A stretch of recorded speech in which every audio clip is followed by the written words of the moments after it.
TimeShot, yes, TimeShot. I'm in the place where my friends are, and I know together we'll go far. Yeah, TimeShot, yes, TimeShot. And I'm still doing things the TimeShot way. Hello, people, it's Poet, and we're back on TimeShot. Now, what I wanted to do today was just kind of chat to you guys about what's happening, update you guys on my life and what's going on. Now I've had a chance to start working and stuff like that. Still don't have a schedule for you guys as far as streaming goes, but I'll touch upon that as well. And just kind of tell you guys about what's going on. So that is today. Hope you all enjoy it. Anyway, getting right into the swing of things. First of all, I want to say that TimeShot in itself is going to be adding in some new features soon. Possibly new series soon. Possibly huge things happening. Huge things happening for the series. Losing my voice. But it's something that we've all, every single member has discussed and talked about, and it's something big. And before you think, oh no, another reset, another new season 3, no. That's not what it is. But it's something. It's a completely different entity. That's all that I can really say right now. I think. I don't believe that we've given people permission to really talk about it yet, but I mean, I can't. I was gonna give you guys a real big spoiler, but no, I can't. I can't do it. Cannot do it. That would be unfair to everybody. We'll talk about how and when we're gonna release information about this, but just kind of as a hashtag hype type of thing. Just know that there is something big that's in the works right now. As far as the whole server goes, not this server necessarily, but like the group goes, you know what I mean? So that's something to look forward to. A potential release date, I don't really know yet, but it could happen real fast. I'm actually going to get Huck to take a look at it because he's actually, you wouldn't think it. You wouldn't put it into him to do this, but he's getting. Here's the thing about Huck is that if he dedicates himself to something, he will make sure that it is done to the nth degree. Like, he will focus on that thing until it is done perfectly all of the time. Focus until it is done perfectly. So I'm going to get him to work on it with me. Setting this new project up from a technical aspect, and that's really all that I want to spoil for you guys right now, is that we are going to be working on it. It's going to happen fairly quickly. Like I was saying, he gets involved, he gets things done real quick, so potentially it could happen very, very, very rapidly, where new things are going on, and you're going to probably see the content on TimeShot and the group, and from the group that is still on TimeShot, triple. Like, that's beyond a doubt. I know that that's going to happen, at least for a while. As the course of things happens, people get bored, people move on, but for the most part, content's going to be huge for a while. And that's all that I can say about it. That's all that I can say.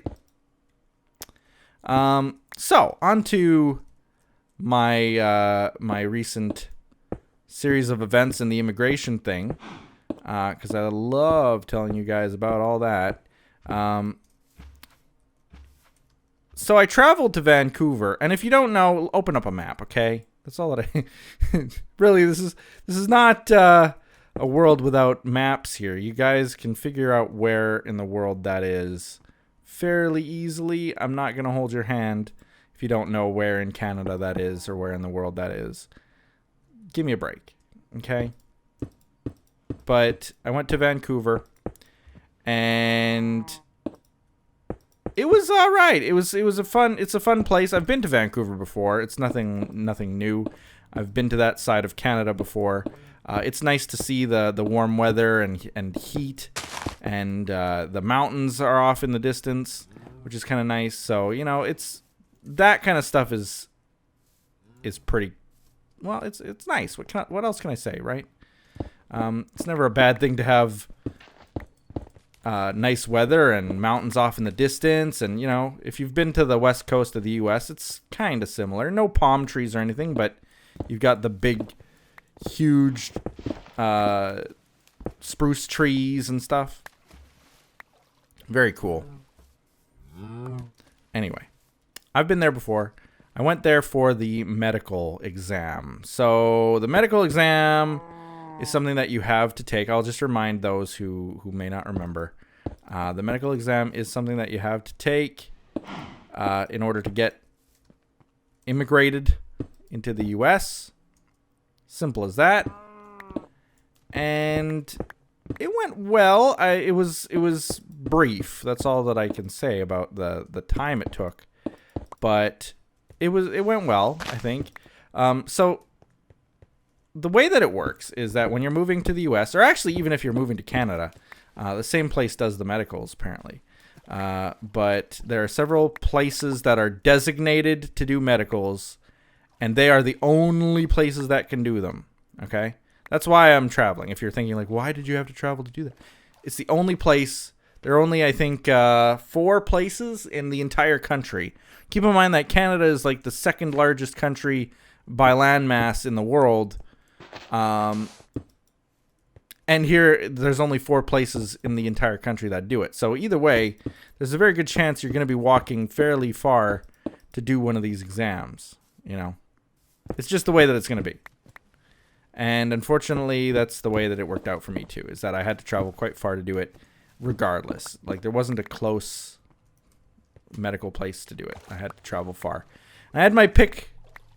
I could either go east or I could go west. I chose to go west because it was a little bit cheaper. But that's maybe something that I regret now, because cheaper, it turned out to be actually about the same, if not a little bit more expensive.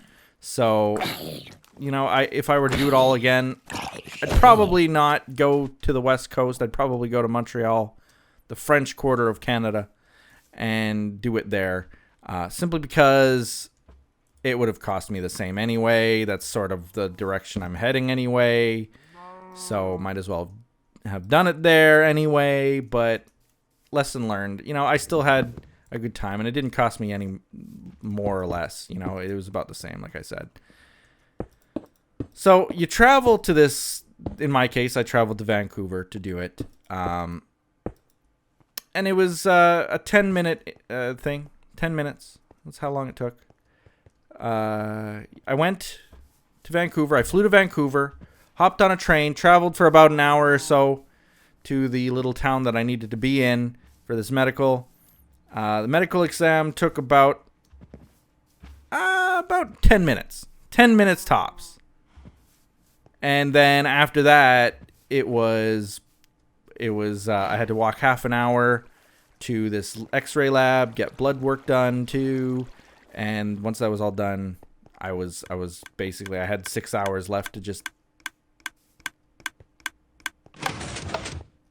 Someone was walking through that thing. Anyway, I had 6 hours to spend in the city of Vancouver and hang out and eat West Coast food.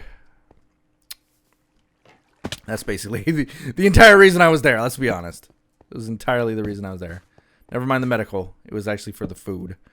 But I like that area. It's not a bad place, I think. Some people give it a bad rap for being kind of, you know, a lot of drugs going on and unsavory in some ways. But, you know what? I don't have that opinion at all. I think that people just who have that opinion might not have actually gone and taken a look themselves or something. I'm not sure. I don't know. But I didn't have that opinion anyway, and I really liked it there, so I don't mind that I went there and spent about the same as I would have going to a place like Montreal. That's fine. But the one thing I do have to rant about is definitely the fact that I went there and, healthcare is free in Canada. This is something that we all know. This is something that happens. It's world renowned that healthcare in Canada is free. It's not this. It's like that in other countries, but I feel like Canada for sure has this, especially in North America, and in fact this whole side of the world, North and South America.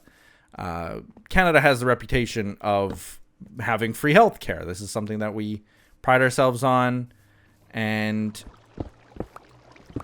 the problem with this medical is that it's not covered by healthcare. It's one of the very, very, very few things that isn't covered by healthcare, and it was quite pricey. I mean, I know that all of the Americans out there are about to roll their eyes by what I'm about to tell you, because I know what pricey is in the U.S. compared to like pricey here. There is no comparison. But honestly, it was something when you go in expecting it to be fairly cheap, and it ended up costing me $420.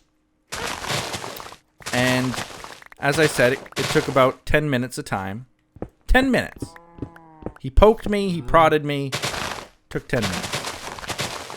$420. And that, to me, seems a bit ridiculous. It seems pretty... It's ridiculous. There's no other word for it. I can't think of a better word. There is no better word. That is the word. The bird's the word. Ridiculous. Absolutely. 100%.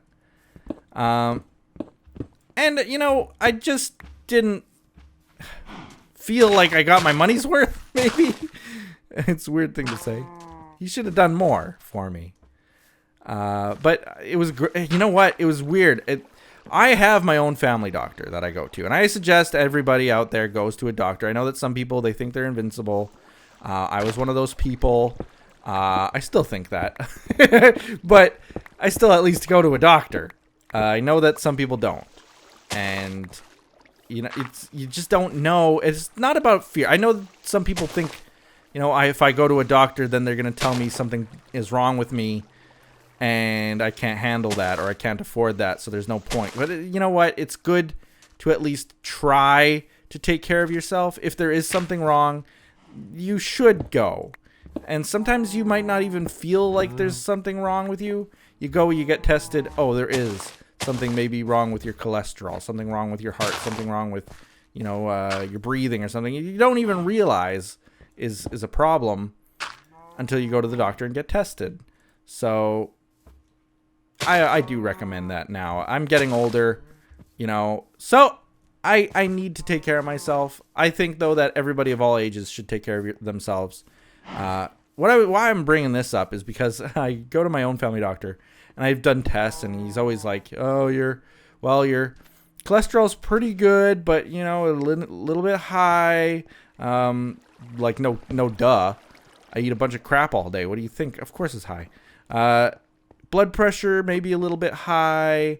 This and that. I went to this doctor, and I don't know if it was the mountain air or what, but where am I going? What am I doing? I don't know if it's the mountain air or what, but every single test I was passing with flying colors, and maybe they were geared up. You almost feel like, is this a setup? Like, does he just give you a pass so that he doesn't have to worry about issues? Like, I'm not sure. I'm not complaining. Like I say, I have my own doctor, and my own doctor can take care of me. He doesn't need to give me the bad news. But I was passing every crazy thing. Like, according to the scale, I had lost like 20 pounds since my last checkup. That was great. I'm actually a very normal weight for my height and size and age and all this. Very normal. My blood pressure, perfect. My vision, which, when I was little, I needed glasses. And in one of my eyes, I'm 20/20 vision. Perfect vision. In my other eye, it's a little bit sluggish. My other eye, I do have some trouble seeing sometimes out of that other eye. But I go in and I do this test, and I passed the vision test with 20/20 vision. That alone was like this super red flag for me that, like, wait a minute. Wait a minute. Like, I know, like, my vision is good enough in my one eye and pretty good in my other eye that I don't need glasses for most things. And in fact, you know, if I put on glasses, it's weird because I do have a pair of glasses. I do have a pair if I want to wear them. If I put them on, I almost see little to no difference in what's around me. Like, I can take my glasses on, put them off, take them off, put them on, take them off, put them on, take them off. Back and forth, and I'm like trying to see the difference, and there's barely any. Maybe there is, I'm not sure. You know, it's that negligible. So my vision's pretty good anyway.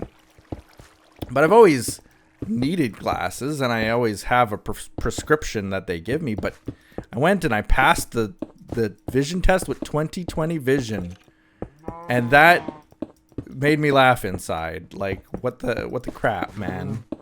I've needed glasses all my life. What the heck? But hey, you know what? I'm not complaining. 20/20 vision. Perfect blood pressure, perfect weight, perfect everything. Maybe the guy's a quack and he's just doing this to boost his numbers. I don't care right now. I'm perfectly healthy. So, you know what? Great. Got it done. I had to get poked by another needle, and let me tell you guys, I know that some of you out there will know what this is like, because you're supposed to get this shot. You get it, I think, I don't know how it is in the rest of the world, but in Canada, you get a tetanus booster when you're little, and you get it something like 6 times when you're little. It's a lightweight tetanus booster. And when you're older, you're supposed to get one once every 10 years. However, I've actually been reading studies on it and stuff, and apparently they're trying to phase it out completely, because who needs tetanus shots regularly anymore? Back in the old days, it was once every year. Then it went to once every 6 years. Now it's every 10, and they're trying to make it so that you don't have to take the tetanus booster at all. But anyway, I digress. It's something that you do need to take every 10 years or so. So there's a chance someone out there listening will have had it. And can remember it. I believe that you're supposed to also get it around high school age, at least once. And then you get it when you're about 30 years old, and then you get it when you're 40 years old, and 50 years old, and 60 years old, and so on. Kind of how that booster works. Once every 10 years. And I got one done. Okay, so as I was explaining, the medical thing, we do have free healthcare in Canada. We do. And it works well. You get all your shots for free. You get your doctor's checkup for free. Anything wrong with you, anything that you need, free. So I knew this, and I wanted to at least get done as much as I could here locally before I went to this Vancouver medical, because I knew it was going to cost me. My healthcare only covers me in my province. It doesn't cover me elsewhere in Canada as well. I think you can get compensation, but I'm not sure how that works. I'm going to have to look into it and see if I can maybe get compensation for it or something. I don't know. Maybe I can. Anyway, I knew I'd have to pay, but it was kind of crazy that where was I going with this? I had to pay. Went there, booster, right. So I got my boosters done here, where I live, and it was free. And I went to the doctor and I said, listen, I need these shots so that I can travel to the U.S., so that I can live in the U.S. I need these shots. And he said, no. And I said, yes. And he said, no. And I said, what do you mean, no? You're my doctor. Do what I tell you. And it's like, no, I don't. I won't give you a shot unless I have a written notice of why you need that shot, because I don't know if you've had them before. I don't know if you really need them, or if you're just wanting free shots for some reason. Like, Who in the world would do that? But anyway, that's what he said. So, okay, fine. I gave him a copy. I just so happened to bring a copy of my vaccination record, which is something you can get for free here anywhere. You can probably get it for free anywhere. But you can get it for free here. Vaccination record shows me what shots I've had all through my life, since I was a baby to now. And I showed him, yes, I need these 2 shots. Okay, I'll do them. And he did them. And, okay, he did them. So then I go and I file to get a new copy of my records. Easy. Takes about 3 days to get to you. And this was about 2 or so days before I had to travel to Vancouver to get these tests done. And I get them, I get the results, and he gave me the wrong shot. Now again, this tetanus shot, I was starting to tell you guys this. This tetanus shot is painful. It hurts. It hurts a lot. And that's why I was saying, you know, there are people who are going to be out there and they'll know exactly what I mean. This tetanus shot hurts like someone. It gets worse as the days go on, which is weird. The first day, it's fine. You can't feel it. It's okay. Second day, it feels like someone just punched you in the arm. Third day, it feels like someone just took a crowbar and whapped your arm real hard. Just took a slug at your arm with a crowbar. That's how it hurts on the third day. And it starts getting better from there. So 4th day feels like a punch again. 5th day, you know, feels all right. But right now I'm in the crowbar to the arm phase where I can barely lift my arm to like get things out of the top of the cabinet. Like I can't take a plate off of the cabinet because my arm hurts too much to even lift. It's crazy, this shot, how much it hurts. And so I wanted to get them done. I got them done here for free. I had to argue with the guy to get them done, but I got them done. Long story short. And he ended up giving me the wrong one. It was the wrong one. Completely wrong. Totally wrong. So I go to this medical in Vancouver and I say to the guy, like, listen, I asked him for the shot. I swear he gave me the right one. But he might have marked it down wrong. On this form, I had 2 copies of the form. So on one of them, he even signed it that he had done that shot. But the other form didn't say that I had received it, that I received a different one. And because of that, for obvious reasons, I know that it's obvious why. They can't just take my word for it that, oh yeah, I had that. Trust me. Trust me. You know, what are the chance? They can't take that chance. They can't just trust me on my word. So they didn't, and I needed to get that shot again. So my arm had just finished healing. Like I said, it takes about 5 days or so. Then there was about a 2-day break, so we're up to 7 days since I had my last painful shot. Here I go to this Vancouver medical. Yeah, you're gonna need that shot again. Crap. Punch to the arm already. Like I said, now it's more like the crowbar in the arm phase. Man, it hurts. I can't even believe it. But I'm probably just being a wuss more than anything. You know, I'm just from that era where things shouldn't hurt like this. If you go in to get, like, if you cut your hand on a nail or something, ow, that hurts. Oh, wow. But then the shot feels like you just took a crowbar to the arm? That sucks, man. Anyway, that's where I'm at right now with that. But all my other tests, my x-ray was great. My blood work, like I said, I have my own family doctor. I've done all these physical tests and stuff. I know that I'm okay in health and that there's nothing wrong with me. So that's okay. There's nothing new there that's going to pop up. So I think that's all going to go very well, and I'll pass that part of the entrance very easily. Apart from that, I mean, that's really the big news right now. I walked 24,000 steps that day. And I know that some of you guys out there have iPhones and Android phones that have pedometers and Fitbits and things like that. Check out your Fitbit after an entire day of walking. And if it's over 10,000, That's insane. That's great. That's amazing. You just did like a marathon.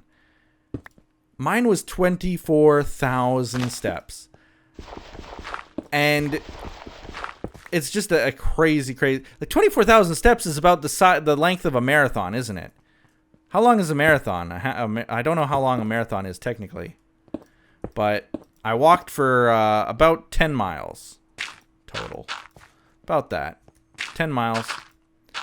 Crazy amount of walking.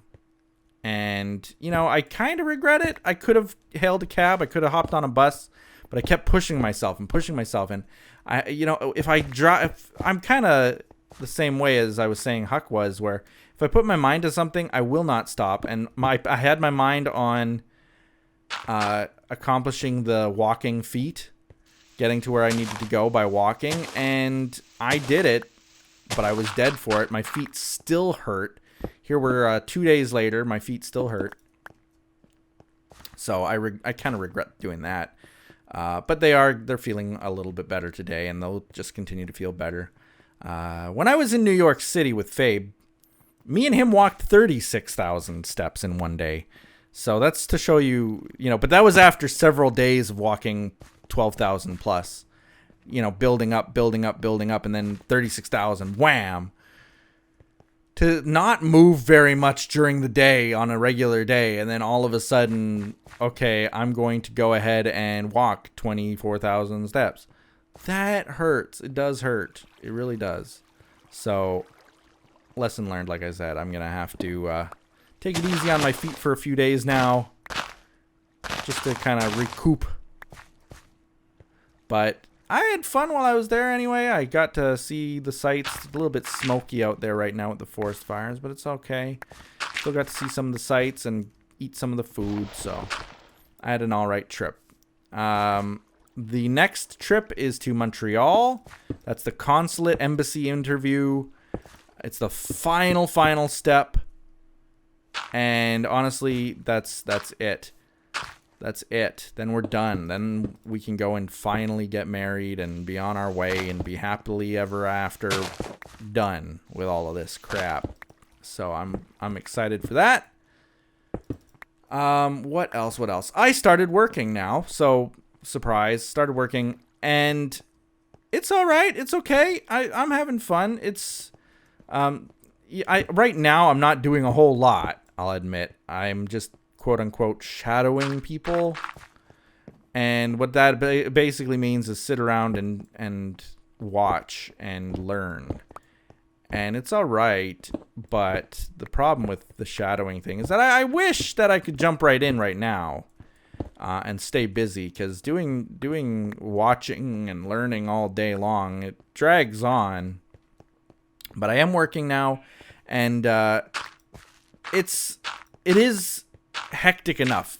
The workload doesn't matter. What I do all day does not matter. I could be sitting there twiddling my thumbs all day long. I'm still on the clock. I'm still, having to keep my eye on things. I'm still technically working. And with that said, it really limits what I can do through the rest of the evening and the rest of the day. Sitting at my computer for 8 hours and then having to go record or something is a pain in the butt already. I just knew it would come to this. I knew it would be a struggle. It is. It's a crazy thing how something so, I'm not doing a lot. I'm not doing a lot right now. But even the fact that I'm not doing a lot, I'm still working. And it still takes all of my time. It's crazy. How do people have a job and do YouTube and stuff like that? The streaming thing too. Here's the thing. I need to stream on Sundays, Saturdays, Sundays, weekends, whatever, because I cannot stream during the week otherwise. Maybe if I force myself to stream in the evening. But that would be about all that I would have available to me. And here it is. It was Saturday. It's Saturday today, and the last thing that I wanted or felt like doing was streaming. I'm sitting here thinking, I'm exhausted from this other few days here traveling. I woke up the other day, 4 a.m., got on a plane at 6, flew to Vancouver, which is 3 hours away, walked off the plane. It was about 6:30 local time. Spent the entire day walking, like I said, 24,000 steps. I got back home by midnight. No, my plane was delayed. I got back home by 1:30 a.m. Crashed, woke up the next morning for 8 or 9 o'clock, and started working at 11 local time, my time. And I was so exhausted after that.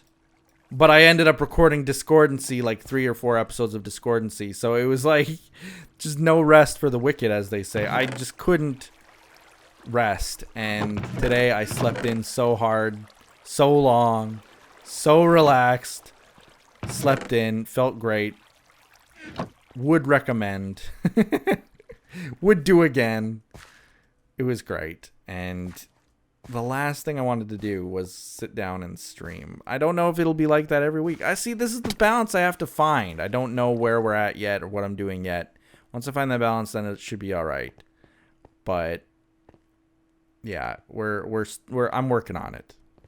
And then between all of that, I still have to get this new project for TimeShot up and running and stuff. So it's all a work in progress. Things are happening. With all of that said, I think we're done. We're updated. You're up to date on what we're doing, what's happening. Like I said, I'm a couple weeks from now. I'm traveling to Montreal for my visa interview, immigration interview. My medical results should be in my hands by Monday, Tuesday, as well. That sponsorship document that I had to get from someone should be here by Monday, Tuesday as well, if not by the end of the week, next week, at the very, very latest. And things are moving along. So I had lunch, or no, it was kind of more of a breakfast, but brunch with my sister today. Yes, I have a sister. I had lunch with her today and basically said, like, oh yeah, by the way, I'm possibly leaving mid-September, married mid-October. That's best case scenario right now. I'm getting my hopes up for that. I hope that it's that. If not, just keep plus 1 month. So either move there mid-October, get married mid-November, or move there mid-November, get married mid-December. Whatever it's gonna be, it's gonna be very soon, within the next 3-4 months, potentially the earliest 2 months. So I told her that. She was freaking out, because keep in mind that through this whole process, I'm actually leaving my family 1,000 miles away. When she has all of her family living there and moving there and is there. But for me, I'm moving away. So a lot of them are actually kind of indifferent about it. They're a little bit upset about it in some cases, where they're a little sad that I'm going to be not around anymore, that I will not be as readily available anymore. If you want to have lunch with me, that's not something that we could just, okay, I'll be there in 10 minutes type of thing. No. It would have to be, okay, I'll be there in, let's say, 3 hours, plus I'll have to spend $500 on plane tickets to do that. That's the future, and they know that, and they're not too thrilled about that. I mean, of course, they're happy for me and stuff, but they're, of course, not too thrilled about all of that anyway.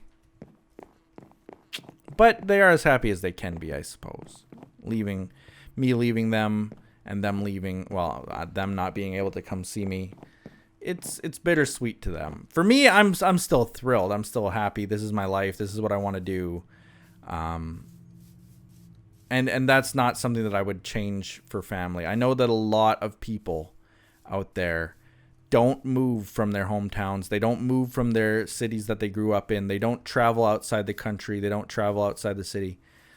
Some of you watching right now don't ever do that, have never do that, and probably will never do that.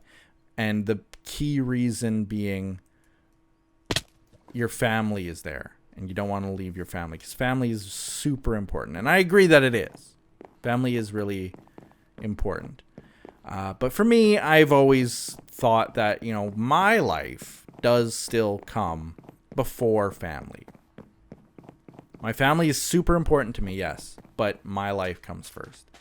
And if my life leads me to travel to, if Wynn was British and she lived in London, England, that's where I'd be headed. That's where I'd be beheaded? No, that's where I would be headed.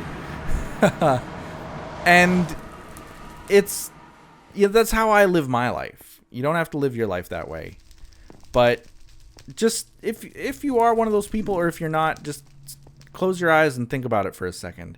Imagine traveling 1,000 miles away from your family, just moving away, and only being able to see them maybe around the holiday time, maybe only being able to see them when you can afford it, which might not be very often. There are a lot of various things that could happen to your family that you wouldn't be there for. It's kind of a scary thought for some, I'm sure. But for me, I'm excited about it. And it's not that I'm trying to get away from my family. Don't take that away from this.